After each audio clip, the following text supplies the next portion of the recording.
Kia ora, welcome to Under the Checkered Flag, MotoGP edition. I'm your host Kate, and we're just going to jump right in.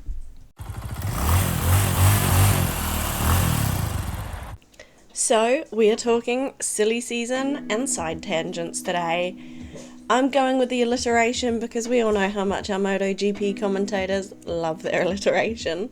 So, I think we can all agree that silly season is now in full swing in MotoGP. I mean, it's the summer break for a lot of people, not for me. It's winter here in New Zealand, and that's a bit unfortunate because I would much prefer to be on a beach somewhere, just sipping on a cocktail and not worrying about having to go to work tomorrow. But alas, I do have to worry about that. And already, you can see why I called this side tangents as well, because I'm already on a side tangent. So let's get back into the racing. So obviously with the limited time I've got, I am not going to get through every rider, and I do apologise for that. And as always, these are all just based on rumours and gossip that is swirling around the wonderful wise world of the internet. So I'm going to start with Poz's favourite, Deniz Onchu.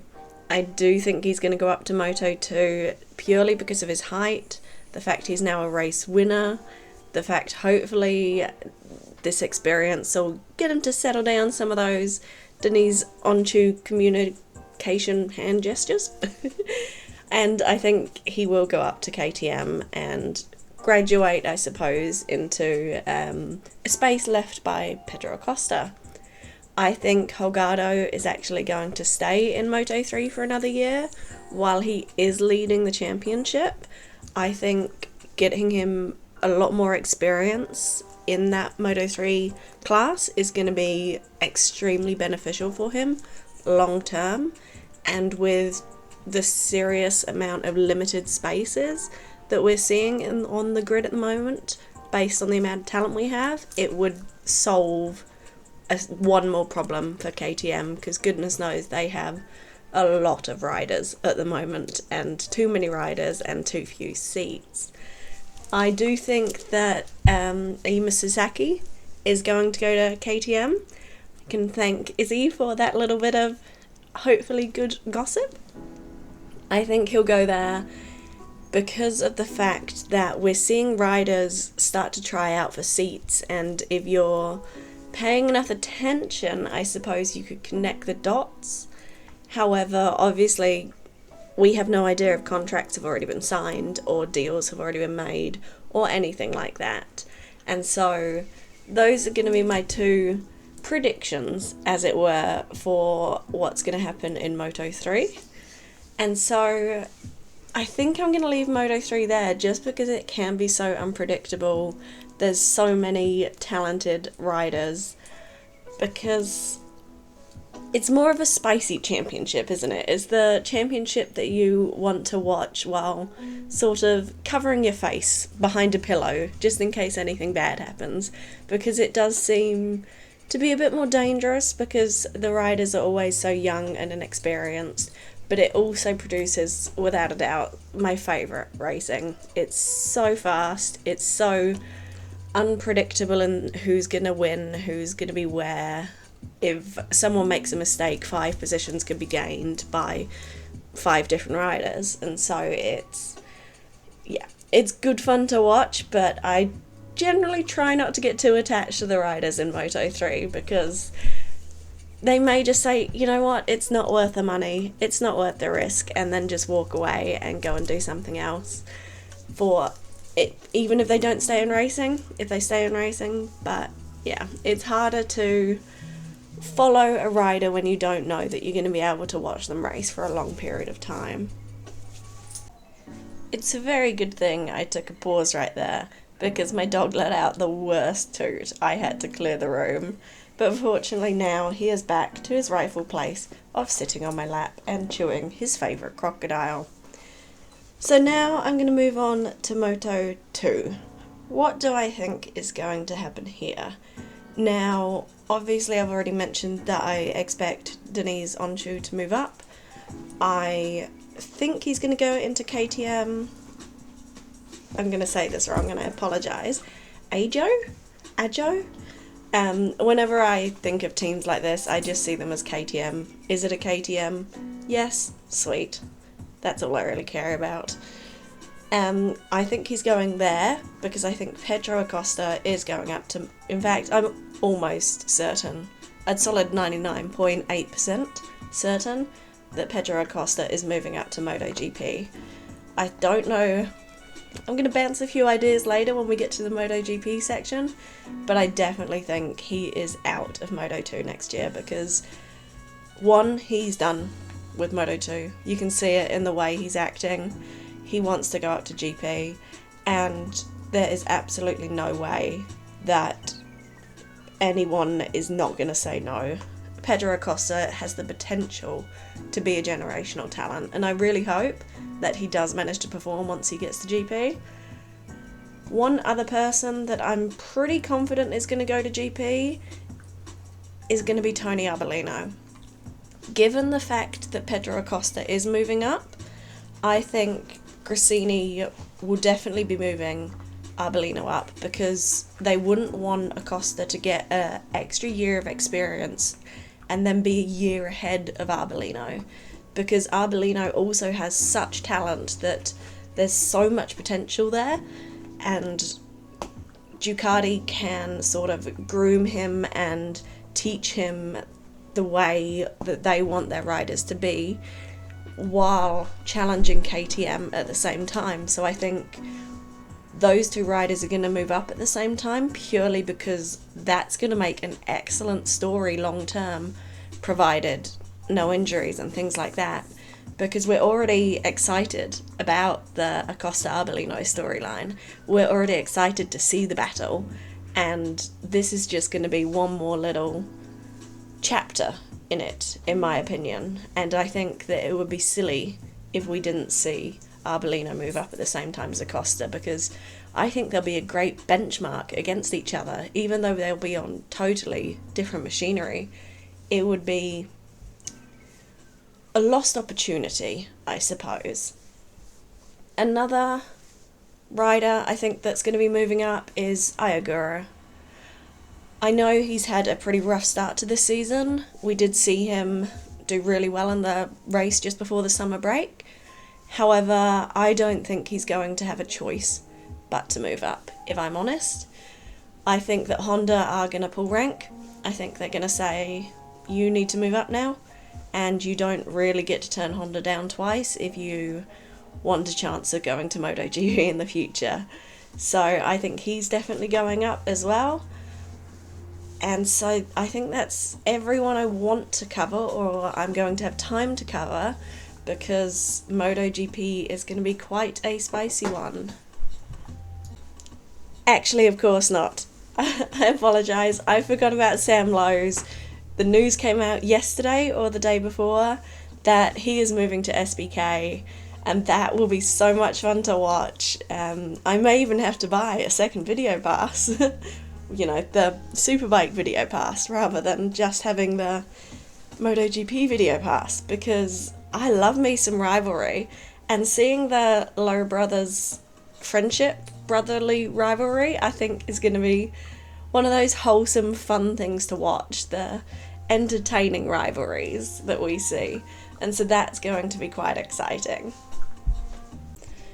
So now I'm going to make some very wild predictions, and all are going to probably be incorrect. My most up-to-date my most up-to-date spreadsheet will be in the Discord server in Lily's beautiful Fantasy Grids template, the 2024 version. I'll also check a screenshot up on the screen if you're watching a video footage of this.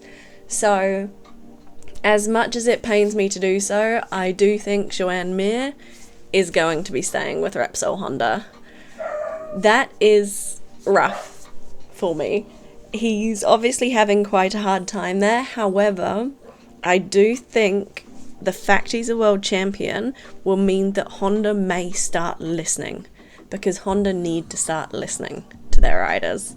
Not just one rider, they need to listen to all four, which brings me to my next prediction. I think that Taka Nakagami is actually going to be riding for Repsol Honda next year. So I think the Repsol Honda team is going to be Taka Nakagami and Joan Mir. We'll see how that prediction plays out, but I think having those two together would be a very good duo. They'd have high respect for each other, and I think you've got the potential of Joan Mir, also an incredibly talented rider, and the knowledge and experience of Taka Nakagami, and so hopefully that could help Honda get back into the swing of things, help them make a bike that's developed and getting ready for those new regulations and rule changes. Honda needs to look at this a bit differently now, I think, and start thinking about the long-term project rather than next year's project, because realistically, unless we see some massive gains after summer break, I think next season's a write-off for them as well. At LCR, as I said before, I think we're going to get Ayagura. The other person I think that we're going to see at LCR Honda is Johann Zarco, because again, I think Honda may have started to shift that mentality to long-term project, and Johann Zarco is a talented rider. No matter what you think of how he's performed while at Ducati, there's definite skill there. He definitely is a great teammate to Jorge Martin. He's a great team player, and right about now, I do think that that definitely is something that Honda needs. So my 4 Honda picks, in summary, Taka Nakagami, Joan Mir, Ayagura, and Johann Zarco. So that moves us on to who I think's also going to have 4 bikes on the grid next year, KTM. So I think at the factory team, we're going to see no changes. I think that Brad Binder and Jack Miller are such an excellent duo. I absolutely love them together, to be fair, because I feel like the South African humour and the Australian humour they can shoot the shit, basically. They can bounce ideas off each other without it taking it personally. They have high respect for each other, and as we can clearly see this season, that duo, along with the satellite riders, have made that bike take a massive step forward, and for that reason, I could not see that factory team changing. If it did, I think it would only change with the other 2 riders I'm about to mention. And so for Gas, I think that we will continue to see Pol Espargaro on the grid.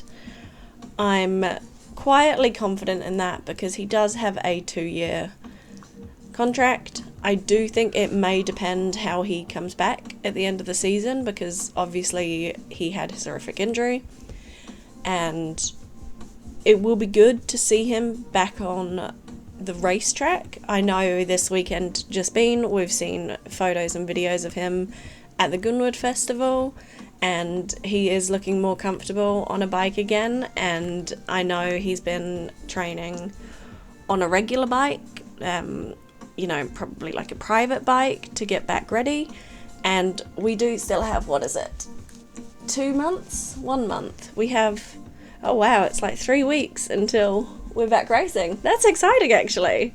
I thought it was like 4 weeks, so that's quite cool. So yeah, in 3 weeks' time, we'll be able to get a better judge on how he is and how he's doing. I do think that if the injury has been too severe, then Augusto Fernandez will stay at KTM. However, yeah, I think it all comes down to how he's recovering after that injury. So I think across the garage from Pol is going to be Pedro Acosta. I don't think he's going to go straight ahead into that factory team. I think that for quite a few reasons, but I think it's purely so that he doesn't get overinflated. Because while Pedro Acosta does seem to have the talent, it is going to be quite a delicate balance for KTM to keep his ego in check, I think. Because Pedro Acosta knows he's talented. Pedro Acosta knows he's fast. And I think they're just going to need to remind him that not everyone's going to arrive Marc Marquez style. Not everyone's going to come in and win a championship straight away. In fact, that is so rare. There's a reason for the rarity. And I think that Pedro needs to get a year under his belt, and then I think he's going to move up to the factory team in 2025. So now, while on the topic of Pedro Acosta and moving up, there's the partner, pair up, move up. I don't know where I was going with that. But the other person I think moving up was obviously Tony Arbolino. I think he's going to land himself at Gresini Racing. I think that Fabio Di Gianantonio will end up moving to SBK. I think that's probably best for everyone. He is talented on a motorcycle. Like I said, everyone in MotoGP deserves to be there. However, I think that MotoGP is not the place for Fabio Di Gianantonio, and so I do think that he's going to end up being replaced by Tony Arbolino. Across the garage from him, Alex Marquez. The rumours are rife that he's going to be staying with Gresini. Considering his performance, I think that's true.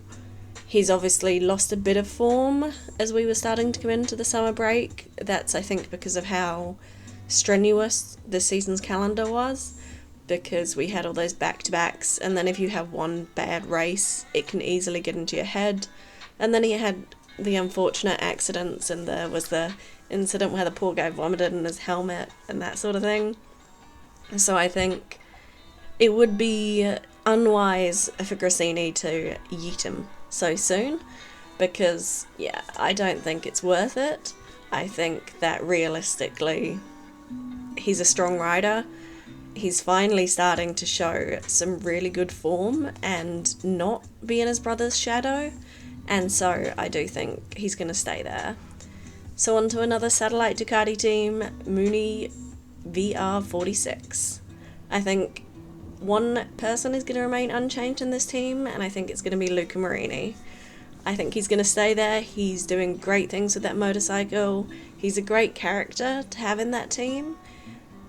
And I think across the garage to him is going to be fellow VR46 Academy rider Franco Morbidelli.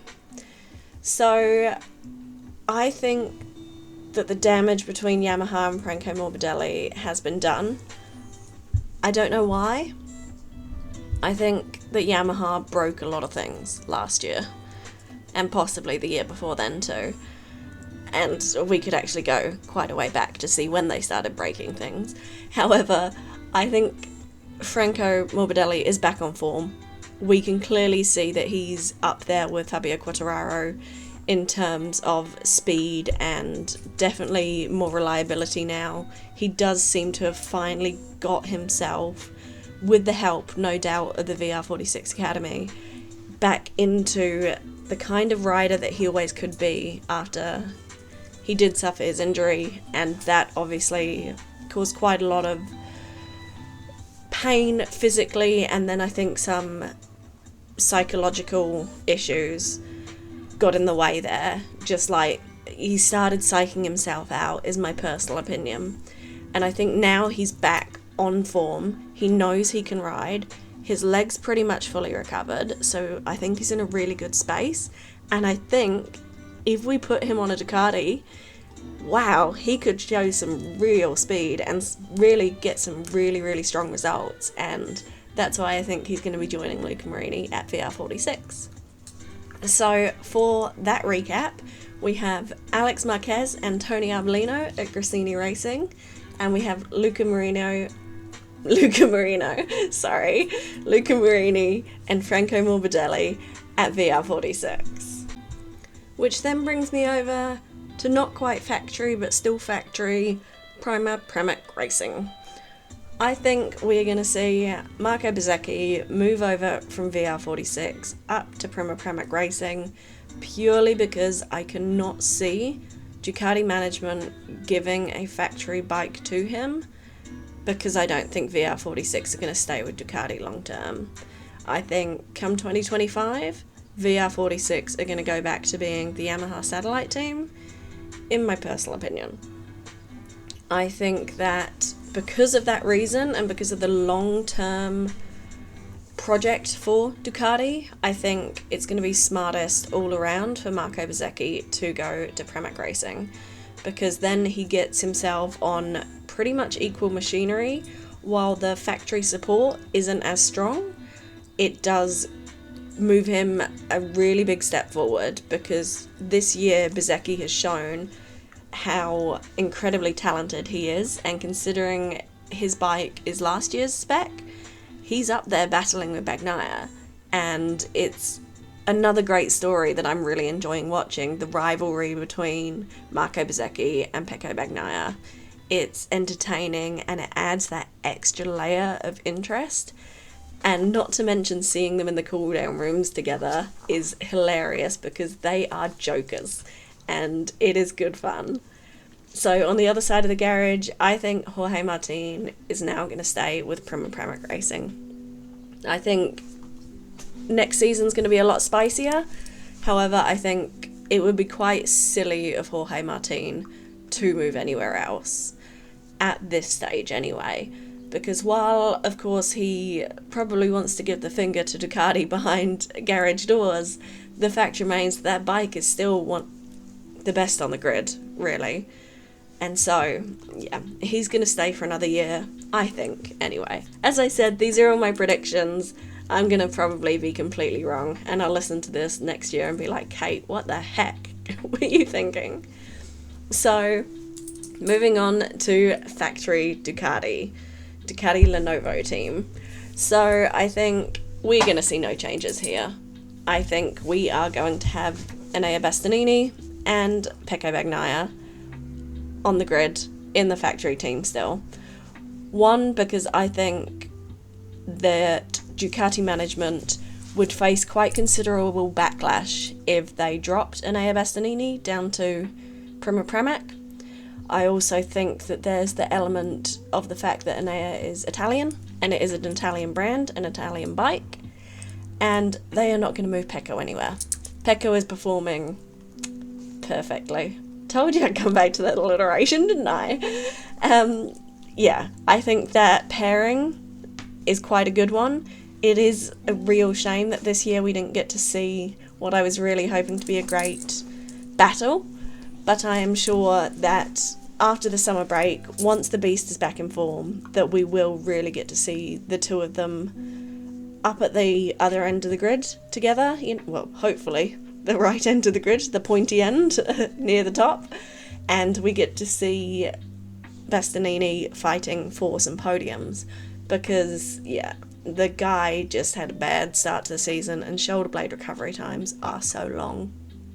So for the factory Ducati seats, I suppose that's what I'll call them, is Pecco Bagnaia, Enea Bastianini at factory, and Jorge Martin and Marco Bezzecchi at not quite factory. So moving over to the team that I think is still going to have two bikes on the grid next season, Monster Energy Yamaha. So based on everything we have been seeing in the social media side and the regular media side over the last 48 to 72 hours, I think it's almost safe to say that Alex Rins is going to be riding there next year. What do I think of this? I don't really know. If I'm honest, I would have rather seen Joan Mir go to Yamaha. This is because I think that Mir is more of a development rider long term, and I think that that is highly beneficial. I also think that Alex Rins is connecting with that Honda better than Joan Mir is, and so I think that duo I wish would have been reversed, sort of thing, if that made any sense. Basically what I'm trying to say is I wish that Alex Rins was moving out to factory Honda, even though Honda, in my personal opinion, do not deserve Alex Rins or Joan Mir. I would have rather seen Alex Rins move up to factory Honda and Joan Mir move over to factory Yamaha. As far as I'm aware, no contracts have been signed or anything like that, and this could just be some spicy, silly season sensations. I'm so sorry. Alliteration. But Yeah, I would actually almost put money on it at this stage. I'm not going to, because I'm not silly with betting and my money, because I'm constantly broke. But the point is, I think Alex Rins is definitely going to go to Yamaha. I think across the across the garage from him is going to be Fabio Quartararo. I am actually really excited to see what this duo could do together, and so if all these rumours are true about Rins moving to Yamaha, I think that could be quite an exciting prospect. I don't know how any contract negotiations are going to work with that, because as far as I'm aware, Alex Rins has a contract with Honda, not LCR, and so that could be quite expensive to break, but I guess only time's going to tell. So now this is where my predictions may differ from fact and turn into my regular dose of Marc Marquez hopium, because I'm going to move over to Aprilia, and I'm sorry, Alish, but I think you're actually not going to be on the grid next year. But I also think it's going to be his choice. I think that given the significant injuries he's seen his brother get this year, the fact that he himself has suffered some pretty hardcore injuries, admittedly, it seems like the worst one was when he was cycling. However, I think that plus his brother's injuries, plus the fact that he's got kids and he's won his race, he's basically built that team up, and the fact that he loves cycling, he's got a lovely family, I think that he's actually going to move aside into test riding for Aprilia and being a reserve rider. Whether or not this could happen, I'm not sure. Whether it will happen, again, I'm not sure. I love seeing him on the grid because he's such a positive person. And while I know a lot of people think he complains a lot, I honestly just think it shows how passionate he is about the racing. And I have so much respect for all the riders. That's just what I could see happening. And the only reason I'm saying that is because I think Miguel Oliveira will end up at factory Aprilia next year. Obviously, this depends how he comes back after the summer break. So obviously he's been very, very luckless so far this season, starting with his clash with Marc Marquez in Portimao, and then things just seem to go from bad to worse for him at the start of this season. Hopefully, as we come into Silverstone, he will be able to find his form, show what a strong rider he is, show that he is capable of developing that bike as well as the other riders in the team, and hopefully that does mean he moves up to factory Aprilia, because I think that he's had an unfortunate few years, Miguel, and so I think it'd be really nice to see him perform strongly at factory Aprilia. I think on the other side of the garage is going to be Maverick Vinales.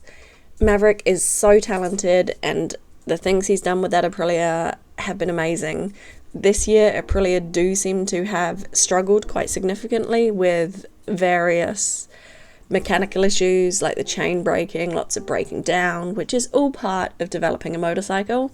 And because we no longer have that free practice for all of these issues to occur, Maverick's been on the very unfortunate side of it happening to him in the race.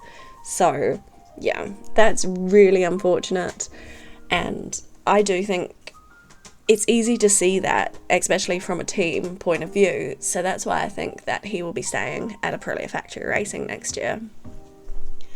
At RNF, I think we are going to see Raul Fernandez stay. I can't see him being asked to move aside at this stage, because he has suffered from what looked like a very complicated arm pump, and so again, I think this one is particularly going to see how he is after the summer break. I do think if he doesn't pick his form up, he may be asked to step aside, and Alex Espargaro will actually move move across to RNF. But I think that all depends on Raul's performance at the end of the year. Then I guess this is my spiciest prediction, And of course, it's going to be about Marc Marquez, because we all know I am a Marc Marquez fangirl. I can see him being an RNF Aprilia next year. Why? Many reasons, many I've talked about. One, I don't think he's motivated by money anymore. He's got plenty of it. Number two, I think he just wants to try another bike as well. Because we've only ever seen him on that Honda. He's probably like, I could get on Aprilia, see if it's any good, and if it's not clicking with him, when I say see if it's any good, see if it's the correct match, Marc Marquez and an Aprilia, see if that's the correct course of action for him and Aprilia. If it's not, then I think he'll retire. If it is, I think there's so much potential there that it's definitely not something that anyone would ignore, because, yeah, that sort of was a bit of a jumbled way of saying things, but I could easily see that happening. So to summarise this one, at Aprilia Factory Racing, I've got Miguel Oliveira and Maverick Vinales. And then at RNF Aprilia, I have Marc Marquez and Raul Fernandez, but Raul Fernandez with a question mark, depending on how he performs at the end of the season. And I do have Aleix Espargaro still in the paddock, in sort of more of a guiding, test ridery, team advisor sort of role. And so that's what I could see happening there.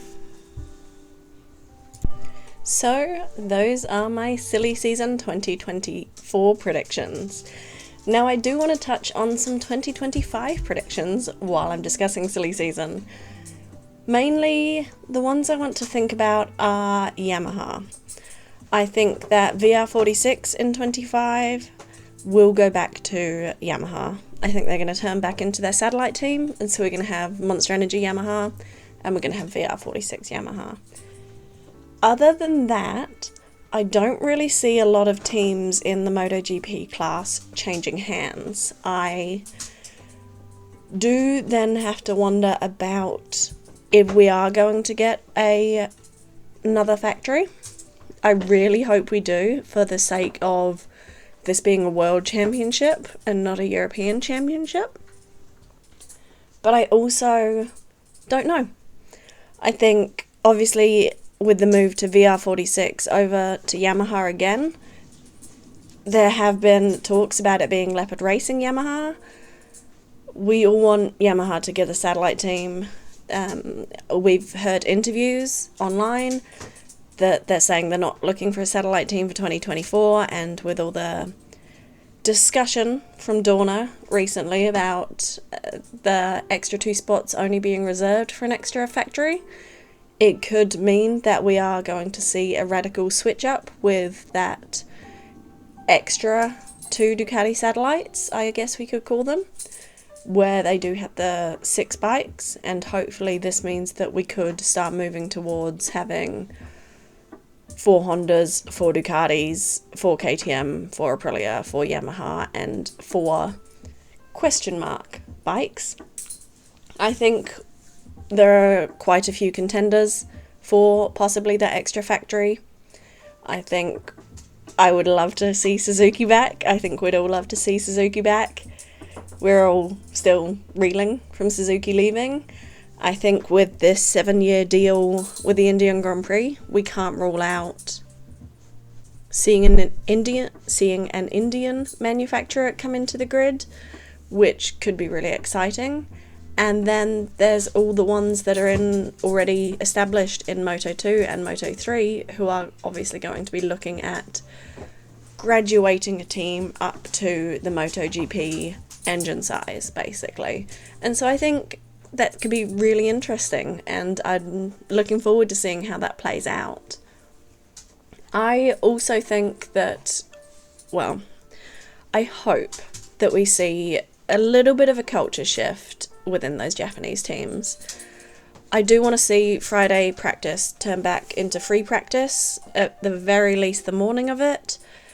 Whether that's going to happen, I don't think it's going to happen this year. I hope it happens next year. I also hope that we get a riders' union. With everything that's been said in the last 48 hours by Casey Stoner, You're damn right, I hope that guy is going to be the pinnacle for that riders union. Come on, Casey, you know you want to. You can stir some shit that way. It'll be fun. And so that's like a safety rule that I want implemented, a riders union and Friday free practice. And then I guess some other predictions I have for the future of MotoGP in 2025. I think that at that point, that's when Taka Nakagami is going to either go to test riding or leave the grid completely. I think that Honda and Yamaha will start listening to their riders a bit more, while still keeping the Japanese culture at the forefront of their mind. I think broadcasting rights may be getting a bit of a shake-up in the future, owing to what seems to be a bit of a shambles this year. Hopefully that's the case, and hopefully we get some cheaper video pass deals. For example, just like Formula 1 do with Formula 1 Live, so you can just watch the live races, or Formula 1 TV, which is sort of more like a video pass style thing. And so I'm hoping that gets a bit of a shake-up. Basically, I'm hoping that a lot of things happen and we do get to see more MotoGP content released by fans, released by Dorna, and released by broadcasters. And so, moving forward, I think positive things could be coming for MotoGP. But we'll just have to wait and see. Thank you, as always, for listening to me ramble. I'm going to be a bit more careful with crediting. So, the music that I've been using in the background will be in the links and the notes below. So will all sources for the photographs I've got and anything else that comes to mind. Have a lovely week, and I'll be here rambling away again next week.